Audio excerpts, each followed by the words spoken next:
up you guys? Welcome back to our YouTube channel and welcome back to Pitch and Hire. I hope you are all doing well. आज की video में हम बात करेंगे एक ऐसे करियर ऑप्शन के बारे में जो बहुत ही ज्यादा हाइप्ड है आजकल, which is data science. And guess what? इसके लिए आपको किसी भी कंप्यूटर साइंस या कोडिंग बैकग्राउंड से होने की भी जरूरत नहीं है. बिल्कुल सही सुना आपने. So without any further ado, let's get started with today's video. लेकिन वीडियो स्टार्ट करने से please take a moment, please go and subscribe to our YouTube channel and make sure that you're also hitting the notification bell icon ताकि हम जब भी ऐसे informative videos लाए आप तक वो वीडियो सबसे पहले पहुंच जाए. तो इसी के साथ चलो अब स्टार्ट करते हैं. सबसे पहला basic question is what is data science. तो सबसे पहले डेटा साइंस क्या है, सिंपल शब्दों में बताऊं तो डेटा साइंस एक ऐसी फील्ड है जो डेटा का इस्तेमाल करके वैल्यूएबल इंसाइट्स निकालती है. मतलब इमेजिन करो कि आपके पास एक ढेर सारा डेटा है, डेटा का भंडार है, जैसे कि एक ocean full of information. Now data scientist वो डाइवर्स है जो इस ओशन में डाइव करते हैं और वैल्यूएबल जेम्स यानी इंसाइट्स और इंफॉर्मेशन ढूंढ ढूंढ के लेके आते हैं. अब ये इनसाइट्स ना एक्चुअली कंपनीज को हेल्प करती है उनके बिजनेस प्रॉब्लम्स को सॉल्व करने में. Sounds cool right? लेकिन अब बैकग्राउंड की बात कर लेते हैं. सबसे बड़ा मिथ है कि डेटा साइंस करने के लिए आपको कंप्यूटर साइंस या फिर कोडिंग आनी चाहिए. लेकिन नहीं यार, ऐसा नहीं होता, ऐसा कुछ भी नहीं है. अगर आपको डेटा से बहुत ज्यादा प्यार है और प्रॉब्लम सॉल्विंग में आपका इंटरेस्ट है तो you are good to go for this field. आपका बैकग्राउंड कुछ भी हो सकता है, maths, statistics, finance, even arts background से भी आप हो सकते हो. अब लोगों को थोड़ा सा कंफ्यूजन हो जाता है तो वो कंफ्यूजन क्लियर करते हैं कि डेटा एनालिस्ट और डेटा साइंटिस्ट में फर्क क्या होता है. दोनों में डेटा है पर अप्रोच थोड़ा अलग हो जाता है. डेटा एनालिस्ट का काम होता है एग्जिस्टिंग डेटा को एनालाइज करना, रिपोर्ट्स बनाना और ट्रेंड्स को फाइंड आउट करना, मतलब प्रेजेंट और पास्ट को देखते रहना. वहीं डेटा साइंटिस्ट की बात करें तो वो फ्यूचर को देखता है. डेटा साइंटिस्ट प्रेडिक्टिव मॉडल्स बनाते हैं, मशीन लर्निंग एल्गोरिथम्स का यूज करते हैं और क्या हो सकता है उस पर ज्यादा फोकस करते हैं.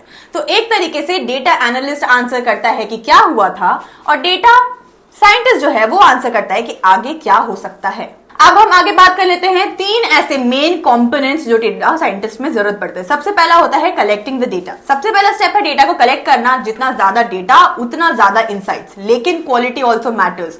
जंक डेटा से तो देखो हमें जंक इंसाइट्स ही मिलेंगे राइट, तो वो तो किसी काम के नहीं है. नेक्स्ट है एनालाइजिंग डेटा. दूसरा स्टेप है डेटा को एनालाइज करना. टूल्स जैसे एक्सेल, एसक्यूएल, पाइथन यहाँ हेल्प करते हैं. डेटा को ढंग से समझना और पैटर्न्स ढूंढना सबसे ज्यादा इंपॉर्टेंट पार्ट है. थर्ड है insights and predictions. Finally insights draw करते हैं. ये इंसाइट्स किसी भी बिजनेस को समझने में मदद करते हैं.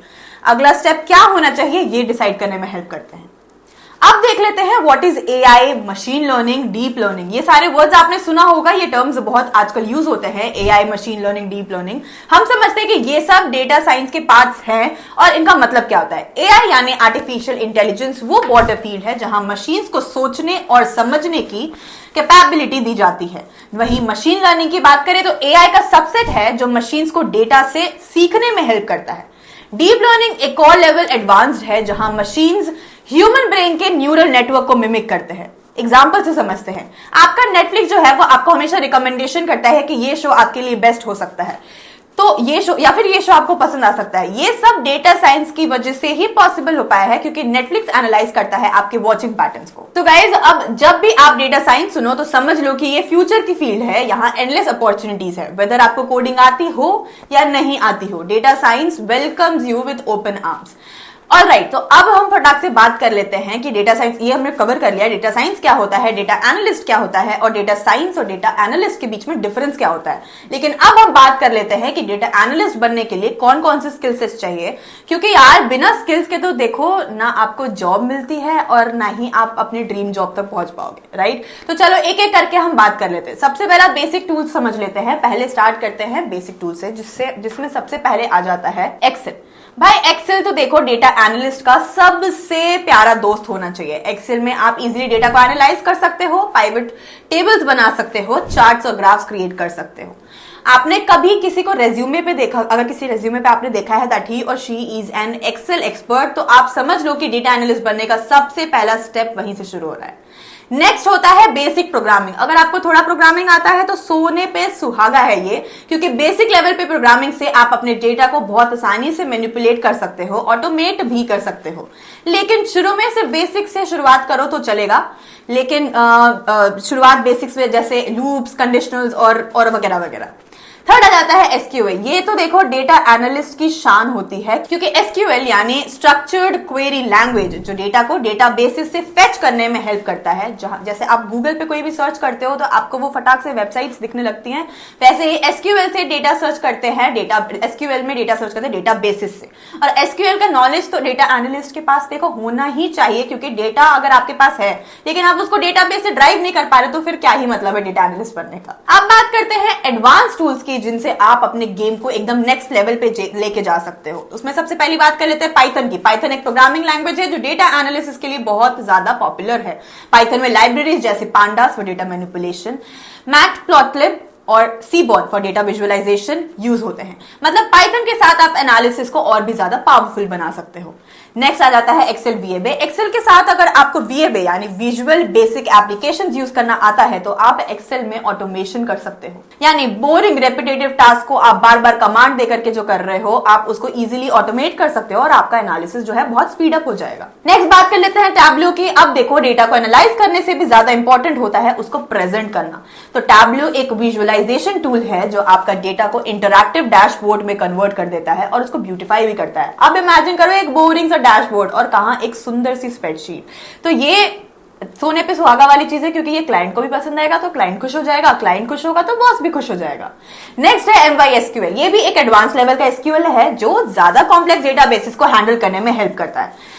MySQL या MySQL से आप लार्ज स्केल डेटा को इफिशिएंटली क्वेरी कर सकते हो, अगर कॉम्प्लेक्स इनसाइट्स है वो भी निकाल सकते हो। ऑलराइट गाइज, अब हम आते हैं सबसे इंटरेस्टिंग और मोटिवेटिंग पार्ट पे, विच इज इनकम। क्योंकि लेट्स बी ऑनेस्ट, पैशन अपनी जगह है और रोकड़ा अपनी जगह, राइट?